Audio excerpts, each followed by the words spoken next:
bi Mali lajɛbaw Mali kɔnɔ ani Mali kɔfɛ an ka foli bɛ ka taa bɛɛ lajɛlen yɔrɔ bi ntɛnɛn décembre kalo ale tile 5 san 2022 ni bi Mali ka kibaruyaw lase waati ye aw ma aw denkɛ n'a balimakɛ Bakari Kulubali fɛ. Amaladɔniya k'a fɔ ayiwa walasa fasodenɲumanya bɛ se ka banba an hakili la cogo min na jamanadenw hakili la ani an ka jamana jɔsenw olu labatoli fɔ ani ka kɛ jamana fɛ conseil cercle bɛ Kati yan i k'a dɔn k'a fɔ ayiwa bi sɔgɔmada in na décembre kalo tile 5 san 2022 a ye jamana drapeau ani jamana ɲɛma o photo ka taa se ayiwa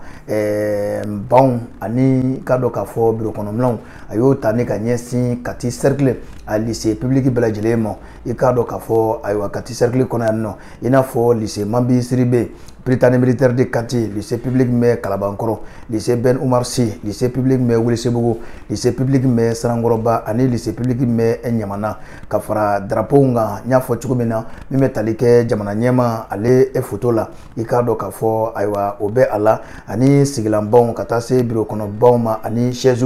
i k'a dɔn walasa karamɔgɔ minnu bɛ ni lycée kofoli na u se ka lafiya u ka baaraw kɔnɔ cogo min na wa kalanden minnu bɛ yen nɔ n'o ye jamana yɛrɛ ka siniɲɛsigiw ye olu bɛ se ka faamuyaliba kɛ cogo min na ka se ka jamana in mara a don nataw kɔnɔna na awa ni baara ninnu a dili a kɛra bi ntɛnɛn décembre kalo tile 5 san 2022 a kɛra yɔrɔ min na sa o ye lycée public bɛ Kalabankɔrɔ a kɛra o du kɛnɛ ma ayiwa proviseur tun bɛ a kɛnɛ kan ka taa se lakɔli karamɔgɔw ma ani directeur de l'académie d'enseignement o min bɛ Kalabankɔrɔ ani kalandenw fo ka taa se Kalabankɔrɔ sous-préfet ma a yirala k'a fɔ n'i ye Mali ta k'a lajɛ Mali an kɔni bɛ Malikurako baara la ka kɛɲɛ n'o ye kalanden bɛɛ lajɛlen kan ka dɔn cogo bɛɛ lajɛlen la jamana jɔngulomaw jamanadenw kalandenw kan k'olu dɔn o tɛmɛnen kɔfɛ min bɛ tali kɛ jamana drapeau na i k'a dɔn k'a fɔ u kan k'o dɔn ayiwa nin kɛra kuma ye kuma min ni a bɔra Kati conseil cercle yɛrɛ a ɲɛma yɔrɔ n'o ye Elhaji Mamadu Tarawele Ezale an bɛ dugawu de kɛ sa Ala ka ni ɲɔgɔnnaw caya an ka cercle kɔnɔna na. Ayrola k'a fɔ ayiwa premier ministre ni o ye Sukɛl Kokala Mayiga docteur Sukɛl Kokala Mayiga ayiwa i k'a dɔn baaraw kɔni min bɛ tali kɛ farigan kɔni nɔgɔyara a ye a bilara a yɛrɛ jɔyɔrɔ la a ye baaraw daminɛ bi ntɛnɛn décembre kalo tile 5 san 2022 o la i k'a dɔn kalo 4 o kɛlen kɔ ayiwa lafiya la min bɛ tali kɛ awa degré min bɛnkan min kɔni dara ka se ka colonel Ablaye Mayiga k'ale sugandi ka kɛ premier ministre nɔnabilaba ye i k'a dɔn u ye bɛnkan wɛrɛ ta ni ka Ablaye Mayiga colonel Ablaye Mayiga ka kɛ i k'a dɔn k'a fɔ ministre d'état ye Sukɛl Kokala Mayiga ale kɔni ye baaraw daminɛ bi ntɛnɛn décembre kalo tile 5 san 2022. Ne kɔfɛ an bɛ aw ladɔnniya k'a fɔ direction de la police des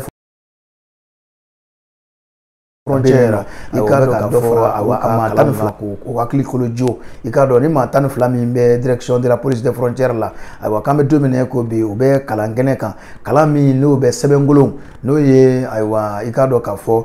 sɛbɛnkolon n'o ye fraude documentaire u bɛ ka o fɛɛrɛ minnu b'a to u bɛ se k'olu dɔn cogo min na i k'a dɔn u bɛ ka olu kalan o kalanw bɛ ka kɛ u kun i k'a dɔn an ka lakana tigilamaa ninnu i k'a dɔn min bɛ tali kɛ passeport biométrique malien na olu bɛɛ lajɛlen bɛ a ko kɔnɔna na ni kalan min filɛ nin ye a bɛ daminɛna bi ntɛnɛn décembre kalo tile 5 a bɛ to sen na fɔ décembre kalo tile 9 san 2022 kalan in kun tɛ dɔwɛrɛ ye o ye ka se ka dɔ fara i k'a dɔn k'a fɔ awa polisi kura minnu kɔni mitera ni ka taa direction de la police frontière la olu bɛ se ka u hakili bɛ se ka jo cogo min na k'u hakili kɔkɔrɔ don ayiwa i k'a dɔn sɛbɛnkolon yɛrɛ olu dɔɔnin na ka bɔ sɛbɛn tɔw cɛ la awa baara in yɛrɛ dayɛlɛli o ɲɛmaa tun bɛ maa min bolo o ye directeur de la police des frontières ye n'o ye contrôleur général Yusufu Kone ye ka fara Daniel Boumadil kan ale ye directeur de la société Mali Solution Numérique n'o ye MSN ye a ko a bɛ nin ka san damadɔ bɔ min bɛ tali kɛ i k'a dɔn k'a fɔ ayiwa sɛbɛnkolonw na n'o ye ayiwa sɛbɛn minnu ni olu tɛ sariya kɔnɔna na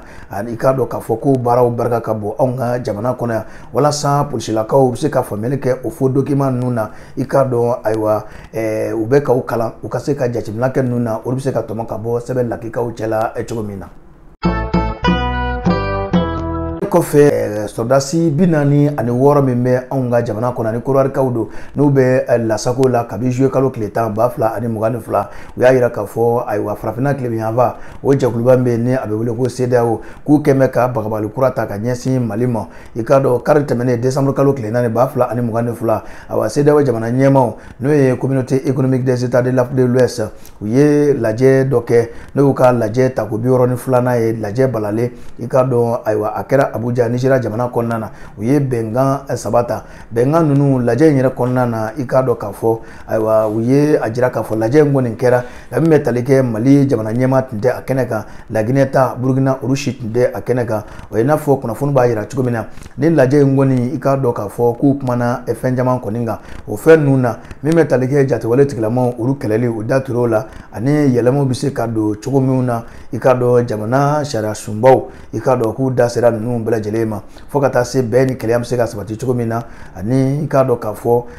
min bɛ tali kɛ a nafoloko awa mara kɛcogo bɛ se ka ɲɛ cogo min na jamanaw yɛrɛ kɔnɔna na awa lajɛ in yɛrɛ a kun jara ni fɛn min ye u ye a jira k'a fɔ furajɛrɛ fanga o minnu bɛ furajɛrɛ fanga maa minnu bɛ yen nɔ i k'a dɔn awa kɛrɛnkɛrɛnna u ye laɲini dɔw kɛ ka ɲɛsin olu ma awa o laɲiniw kɔnɔna na a yirala k'a fɔ min bɛ tali kɛ sɔrdasi 46 min ni kɔrɔrikaw don n'u lasagonen bɛ Mali kɔnɔ yan ni kiri kɔni y'a jira k'a fɔ ko mercenaires don Mali furajɛrɛ fanga maa ɲɛmaw y'o fɔ a bɛ nin ka kalo damadɔ bɔ o de la CEDEAO kɔni y'a ɲini cogo bɛɛ lajɛlen la Mali fɛ k'o ka fɛɛrɛ bɛɛ kɛ ni maa kofɔlen ninnu ko k'u bila yanni janvier kalo tile fɔlɔ cɛ san 2023 awa ko n'o kɔni ma kɛ k'u na ɲankili bere dɔ ta ka ɲɛsin Mali ma o tɛmɛnen kɔfɛ CEDEAO jamana ɲɛmaw u ka nin lajɛ in yɛrɛ kɔnɔna na u ye a jira k'a fɔ k'u ye bɛnkan dɔ ta ka se ka lakanajɛkulu dɔ sigi min bɛ jatewale tigilamaw kɛlɛ o tɛmɛnen kɔfɛ ayiwa i k'a dɔn CEDEAO jamana fɛn o fɛn b'a kɔnɔna na maa minnu bɛ fanga d'Afrique yen nɔ u ye jɛkulu lakanajɛkulu dɔ fana sigi min bɛ o maa ninnu kɛlɛ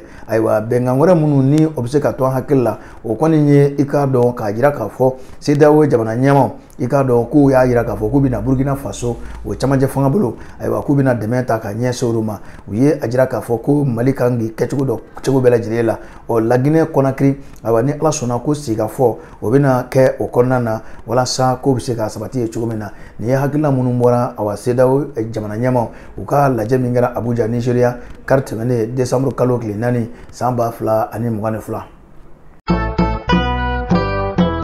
an b'aw ladɔnniya k'a fɔ ayiwa miliyɔn 2 o kɔni taara ka ɲɛsin u tun bɛ ka dɔnkilidalaw woloma ka bɔ dɔnkilidala tɔw la o ye maa minnu ye dɔnkili da ni ka ɲɛsin an ka lakana tigilamɔgɔw ma ka se ka u timinanja u ka baaraw kɔnɔ awa o de la min bɛ tali kɛ maa min ye bilisi ɲirɔsira cɛ o ye Mohamed Buhari n'u b'a wele ko Zigiri Fimani i k'a dɔn ale wulila k'i jɔ ni bilisi ɲirɔsira ye ka d'a kan ayiwa ni dɔnkilidalaw ka ɲɔgɔn na ka kɛɲɛ ni Mali sɔrɔdasiw fasa dalen ye i k'a dɔn musaka min bilara maa minnu ye sebaa sɔrɔ o kɛra wari miliyɔn 2 ye maa 50 ani maa 8 olu tun bɛ ayiwa a ɲɔgɔnna kɔnɔna na maa 5 minnu yɛrɛ ka ɲi kosɛbɛ i k'a dɔn olu wolomana ka bɔ tɔw la ka taa jɔnjo kɛnɛ kan o maa 5 ninnu na i k'a dɔn maa 3 bɛ yen nɔ minnu ye jɔnjo sɔrɔ Colonel Sadio Kamara i k'a dɔn a ye miliyɔn 1 a ye o di olu ma an bɛ dugawu kɛ sa hali bi i k'a dɔn an ka kɛlɛcɛw u bɛ baara min kɔni na su ni tile Ala ka ayiwa u se awa i k'a dɔn k'a fɔ u ka baara in kɔrɔ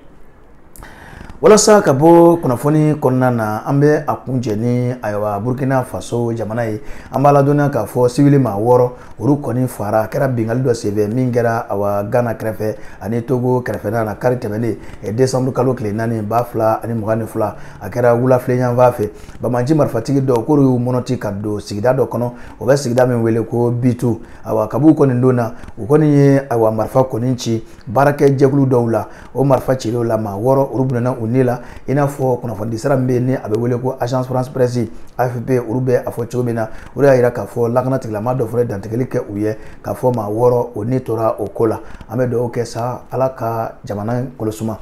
ayiwa aw minnu bɛ ka Bimali filɛ k'a to aw ka sigiyɔrɔ la Mali kɔnɔ ani Mali kɔfɛ kulo garisɛgɛ kɛra min ye bi Bimali ka kibaruyaw la i k'a dɔn o de ye nin ye maa min y'a lase aw ma aw denkɛ n'a balimakɛ Bakari Kulubali Yelekebo Masadɛr an tɛ sɛgɛn an tɛ ɲinɛ a fɔli la aw ye n'aw ye jaa ninnu sɔrɔ aw ka kɛ u fɛ ne k'o yɛrɛkɛ an mago bɛ aw ka ladilikanw na sanga na ka waati an b'aw fo aw ni ce aw k'an bɛn waati wɛrɛ